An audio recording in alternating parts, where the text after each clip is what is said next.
Hello friends, आप सभी को मेरी तरफ से जोहार एंड जय हिंद। चलिए आज का लेक्चर शुरू करते हैं और प्लीज़ इसी तरह आप लोग सपोर्ट करते रहिएगा। और अगर कहीं भी कोई भी दिक्कत हो, कोई भी क्वेश्चंस हो तो बेझिझक आप पूछ सकते हैं, आप क्वेश्चन सेंड कर सकते हैं, ठीक है, कोई दिक्कत नहीं है। हम आपको कोई भी मैथ बना रहे हैं, आप कोई भी कंपटीशन का, ठीक है, आप अगर झारखंड का बना रहे हैं तो ठीक है, एनटीपीसी बना रहे हैं तो ठीक है, कोई भी क्वेश्चन हो, आप एसएससी का क्वेश्चन बना रहे हैं तो भी ठीक है, आप हमें भेज सकते हैं, आपको क्वेश्चन का सॉल्यूशन देंगे। कोई भी दिक्कत हो आप हमें बेझिझक पूछ सकते हैं, ठीक है ना। तो और अगर कुछ इंप्रूवमेंट चाहिए आपको कि सर आप ऐसे समझा रहे हैं, ऐसे समझाइए, या कुछ वैसा हो आपके मन में कि नहीं ऐसा करना चाहिए था, तो हम आप करेंगे, आप हमें सजेस्ट करिए, ठीक है। अभी स्टार्टिंग है, हम आप जो बोलिएगा आप सब कुछ सुनेंगे आपका, ठीक है। तो चलिए हम आज का लेक्चर स्टार्ट करते हैं। क्वेश्चन है, एक त्रिकोणीय प्रिज्म का आयतन जो दिया हुआ है आपका, ठीक है, प्रिज्म की ऊंचाई भी दिया हुआ है आपका, तो आधार का क्षेत्रफल पूछ रहा है। तो आपको दिमाग में एक फॉर्मूला होना चाहिए प्रिज्म से रिलेटेड। प्रिज्म का आयतन जो होता है, प्रिज्म का आयतन, वो प्रिज्म का आयतन होता है आपका आधार का क्षेत्रफल। किसका? आधार का क्षेत्रफल। ये फॉर्मूला नोट डाउन करिएगा। आधार का क्षेत्रफल गुना ऊंचाई, गुना ऊंचाई, ठीक है। अब देखिए आयतन तो दिया हुआ है आपका 785.4 आयतन दे दिया है, ठीक है ना। अब देखिए आधार का क्षेत्रफल आपसे पूछ रहा है x मान लिए, गुना ऊंचाई आपका दिया हुआ है 14, ठीक है, तो 14 मान लिए। तो अब देखिए मान क्या लिए, 14 दिया हुआ है।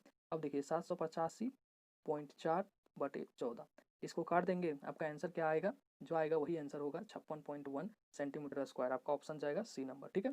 तो आप खाली इसमें आयतन, प्रिज्म का आयतन आपको याद होना चाहिए था, आधार का क्षेत्रफल गुना ऊंचाई। आप यहाँ से बना सकते थे क्वेश्चंस को। आपको दो चीज़ दिया हुआ है, आप खाली गुना करके काट दीजिएगा, ठीक है। चलिए नेक्स्ट क्वेश्चन। क्वेश्चन है आपका कि इसको ए बाई पी के फॉर्म में परिमेय संख्या के तौर पर दर्शाइए। तो परिमेय संख्या को हमेशा आप लोग पढ़ते आ रहे हैं, पी बाई क्यू के फॉर्म में लिख सकते हैं, जैसे 2/3 इसका एग्जाम्पल है, पी बाई क्यू के फॉर्म में लिख सकते हैं। तो उसी तरह आपको पी बाई क्यू के फॉर्म में यानी ए बाई बी में आपको करना है। तो कैसे करेंगे? इसका हटा देंगे, 3 जीरो आ जाएगा, 5 से काटेंगे, 5 दूनी 10, 5 एकम 1, 5 दूना 10, 2 जीरो। देखिए 51/200 आया। ये पी बाई क्यू के फॉर्म में है, 51/200 है, बिल्कुल है। तो आपका क्या हो जाएगा? ये नंबर ऑप्शन परिमेय संख्या के तौर पर, ठीक है। तो आपका आंसर हो जाएगा ये। चलिए नेक्स्ट क्वेश्चन। क्वेश्चन है आपका, तीसरा क्वेश्चन होगा ना, हाँ। निम्नलिखित में से एक और दो के बीच की परिमेय संख्या कौन सी है? तो इस टाइप का क्वेश्चन में आप क्या करेंगे, जो क्वेश्चन दिया रहेगा एक और दो के बीच में, ठीक है, एक और दो के बीच में आपका दो परिमेय कैसे, एक से ज़्यादा और दो से कम होना चाहिए, ऐसी संख्या ये दोनों के बीच में परिमेय संख्या होगी, ठीक है। तो आप देखिए कि ऐसा ऑप्शन में कौन सा है, 3/2 है, ठीक है, 3/2 है ऑप्शन में आपका, है, ठीक है। 7/4 है, इसको काटिएगा तो 1.5 आएगा। 7/4 है आपका, देखिए ये आपका है, काटिए काटिए इसको, 1 मिनट थोड़ा सा वेट करिएगा। हाँ, जैसे क्वेश्चन था आपका कि एक और दो के बीच में परिमेय संख्या निकालना था आपको, ठीक है, एक और दो के बीच में परिमेय संख्या निकालना था आपको, ठीक है। तो क्या करेंगे, देखिए एक और दो, एक और दो, ठीक है। तो एक से कम नहीं होना चाहिए, एक से ज़्यादा, और दो से ज़्यादा नहीं होना चाहिए, दो से कम। तो 3/2 को आप करिएगा तो क्या आएगा आपका 1.5। 7/4 को करिएगा आपको तो क्या आएगा, 4 × 4, और 3 × 4 = 28, और 2 × 4 = 20। अगर 9/16 को आप करते हैं तो ये देखिए आपका 0.5 कुछ समथिंग ऐसे आएगा, आगे कुछ भी हो तो एक से कम हो गया ना, तो ये तो होगा ही नहीं, कतई नहीं होगा एक से कम। एक और दो के बीच में पूछा है तो आपका ए और बी जा रहा है, तो ए और बी हो रहा है, इसका मतलब आंसर डी होगा, ठीक है। चलिए नेक्स्ट क्वेश्चन। क्वेश्चन है आपका, निम्नलिखित में से 2 और 3 के बीच के अपरिमेय संख्या कौन सी है? तो देखिए अपरिमेय संख्या जो है ना, इसको पहचानने का दो तरीका है कि एक क्वेश्चन जो है वो उसको पी बाई क्यू के फॉर्म में हम नहीं लिख सकते, जो अपरिमेय संख्या है पी बाई क्यू के फॉर्म में नहीं लिखा जा सकता।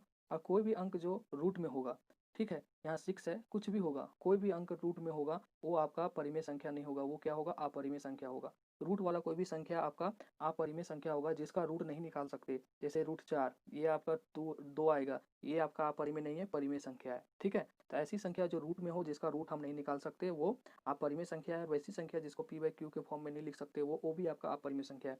तो यहाँ देखिए ऑप्शन सी सीधा रूट में दिया है, तो ये अपरिमेय संख्या होगा, ठीक है। कौन सी है? तो सी होगा ऑप्शन, ठीक है। चलिए नेक्स्ट क्वेश्चन। क्वेश्चन है आपका, इस पद को कौन से पद विभाजित करेगा? तो इसमें जो फैक्टर होगा, वो फैक्टर अगर ऑप्शन में है तो वही उसको कंप्लीट डिवाइड करेगा। तो इसका देखिए हम निकालते हैं, ठीक है, इसको हम निकालते हैं। इसको तोड़िए, 2x⁵ और 32 को आप लिख सकते हैं 2⁵ × x। तो आप यहाँ 2x कॉमन ले लीजिए, x⁴ और फिर 2⁴, ठीक है। ये आ गया आपका 2x। अब देखिए यहाँ इसको लिख सकते हैं x² का स्क्वायर, और इसको लिख सकते हैं 2 का स्क्वायर का स्क्वायर, ठीक है। ये हो गया आपका। अब देखिए 2x, ये देखिए ये फार्मूला बन गया आपका a² - b²। क्या होता है formula? a + b × a - b, ठीक है। तो यहाँ देखिए x² a² - b², तो क्या लिखेंगे x² - 2² और क्या लिखेंगे x² + 2 का स्क्वायर।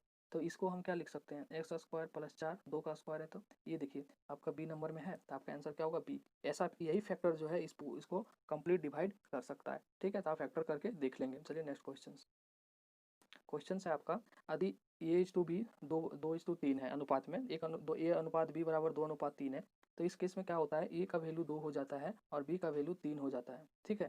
तो आप क्या करेंगे, आप बैठा देंगे 6A प्लस 5B अनुपात में 3A प्लस 17B, ठीक है। तो आप क्या करेंगे, 6 है तो A की जगह में दो लिखेंगे तो 12, प्लस B की जगह में 3 लिखेंगे आप तो क्या हो जाएगा, देखिए 15, और 3 की जगह में अगर आप A कितना दिया हुआ है आपका 2 ना, तो 3 दूना 6 हो जाएगा, ठीक है।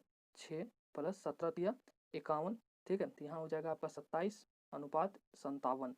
तो देखिए ये 3 से कट रहा है, 3 9 27 और ये 19, तो 9 अनुपात 19 है ऑप्शन में, सी नंबर ऑप्शन आपका हो जाएगा, क्या होगा, सी नंबर ऑप्शन, ठीक है। क्या होगा इसका आंसर, सी, ठीक है, इसका आंसर सी हो जाएगा। तो नेक्स्ट क्वेश्चन है आपका, दो संख्याओं का योग 24 है, उनका अंतर 2 है।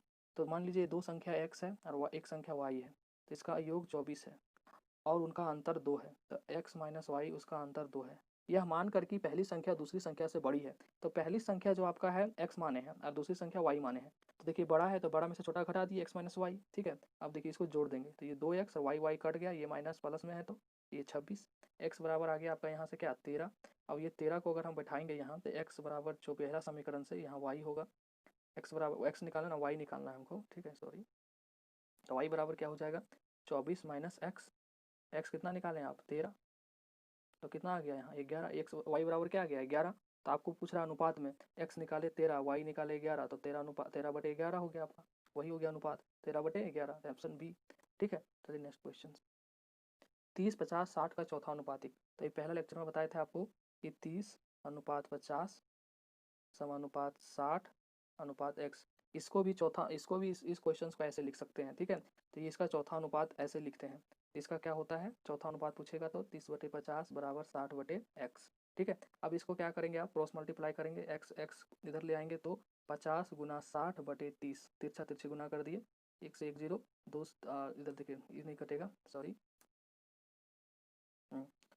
एक जीरो से एक जीरो काट दिए, 3 दूना 6, कितना हो गया 20, और 20 25 100, आंसर क्या जाएगा आपका बी, ठीक है। आपको क्वेश्चंस आसान लग रहा होगा लेकिन क्वेश्चंस है नहीं आसान, आपको फंसाने वाला क्वेश्चंस है। आपको अगर आसान लगता है तो प्लीज़ प्रैक्टिस करके सब क्वेश्चन सही बनाइए, और सब क्वेश्चन टफ नहीं पूछ सकता आपको एग्जाम में। आपको 10 क्वेश्चन इजी पूछेगा ही पूछेगा, 5 ही क्वेश्चन टफ पूछेगा और 5 क्वेश्चन बीच वाला मॉडरेट क्वेश्चन पूछेगा, ठीक है। आप एसआई का, दरोगा का, प्री मेंस का सब क्वेश्चन उठा के देख लीजिए, सचिवालय का जो 2 बार पेपर हुआ है उसको उठा के देख लीजिए, सचिवालय का इससे भी ईजी क्वेश्चन है मैथ में आया हुआ। आप 20 इसको बनाइए ना, उस क्वेश्चन 20 वो जो भी आया हुआ है 20 25 को, वो आप ऐसे ही बना दीजिएगा, ठीक है। तो कहीं भी जब टफ नहीं पूछा है तो क्या अचानक एक दिन में टफ बना देगा, टफ का मतलब कुछ नहीं होता है, ठीक है। टफ का मतलब होता है कि आप प्रैक्टिस करते हैं कि नहीं, वही टफ होता है मैथ में। अगर आपको फार्मूला नहीं आता है तो क्वेश्चन टफ हो गया, अगर आपको फार्मूला आता है या कैलकुलेशन आता है तो क्वेश्चन आसान हो गया, ठीक है। चलिए इस क्वेश्चन को बनाते हैं, निम्नलिखित में से 4 और 5 के बीच की परिमेय संख्या कौन सी है। तो चार, तो आपको यही दिमाग में सोचना है कि 4 से बड़ा और 5 से कम ऐसी संख्या। तो ये देखिए 17/4 कितना, ये आप पूरा कैलकुलेशन करके नहीं देखना है, मन में ही देखना है, पेन कॉपी नहीं उठाना है कि 4 चौके 16 से भागा देंगे तो पॉइंट में कुछ आएगा, ठीक है। इसी तरह 35/8 में हम 35/8 को भागा देंगे तो 8 चौका 32 होगा, 3 बचेगा तो ये दशमलव में कुछ आएगा। इसी तरह 9/2 लिखेंगे तो 4 दूनी 8 होगा, और ये 9/2 नहीं, 9/2 है तो कितना होगा कि 4.5 होगा, ठीक है, कट गया। इसका मतलब ऐसा है कि ये 4 पॉइंट कुछ आ रहा है दोनों में, ये 4.5 मतलब 4 और 5 के बीच में लाइक कर रहा है, 4 और 5 में ही नंबर है, तो आपका आंसर क्या होगा डी, ये सभी, ठीक है। अब ये नहीं कि दशमलव बाद गुना करते रहे, 4 चौके 16, ये कट गया 4.35 4.47 8 आ रहा है, ऐसा नहीं देखना है। आपको बात इतना पता चलना चाहिए कि हाँ ये संख्या 4 और 5 के बीच में ही होगा, बस पहली बार में देख के बना दीजिए, ठीक है। चलिए नेक्स्ट क्वेश्चन है आपका 6 प्लस 2, यहाँ 1/2 गुना में नहीं है, 1/2 पावर में, क्वेश्चन में मिस प्रिंटिंग है, ठीक है। तो ये पावर का मतलब क्या होता है 6√2, मतलब देखिए x का पावर, x का √2 है, इसका मतलब होता है x का पावर 1/2। मान लीजिए 5√2 है, इसका मतलब होता है आपका 5√2, ठीक है। तो ऐसी संख्या जो परिमेय संख्या हो, एक परिमेय संख्या 6 परिमेय संख्या है आपका 6 और √2 आपको बताए थे अपरिमेय संख्या है, क्योंकि ये रूट में है और इसको p/q में फॉर्म में नहीं लिख सकते। तो ऐसी संख्या जो अपरिमेय हो और दूसरी संख्या में जुड़ रहा हो तो उसको कर देता है अपरिमेय संख्या। ठीक है, तो आप इसको क्या मारिएगा, अपरिमेय संख्या। ठीक है, आपका आंसर क्या आ जाएगा, बी नंबर। तो आज का यहीं तक था। ठीक है, और प्लीज़ अगर आपको कोई दिक्कत हो, कहीं भी दिक्कत हो, कोई भी क्वेश्चन में दिक्कत हो, आप खुद बना रहे हो, आप हमें सेंड करें, आप हमको बताएंगे। ठीक है, कोई भी सजेशन हो, कोई भी इंप्रूवमेंट हो, कुछ भी अगर हो आपके मन में तो बेझिझक कमेंट करें आप। हम अभी इंप्रूवमेंट करेंगे, आपके कमेंट के देखते हुए इंप्रूवमेंट करते हैं। 1-2 दिन में माइक का प्रॉब्लम सॉल्व हो जाएगा। वो हमारा वहाँ से जो रिटर्न पिकअप हो गया है वहाँ से फिर से माइक रिटर्न मेरा नया वाला आ रहा है। ठीक है, तो प्लीज़ आप लोग सपोर्ट करें और ऐसे ही पढ़ते रहें। चलिए, ऑल द बेस्ट, बाय।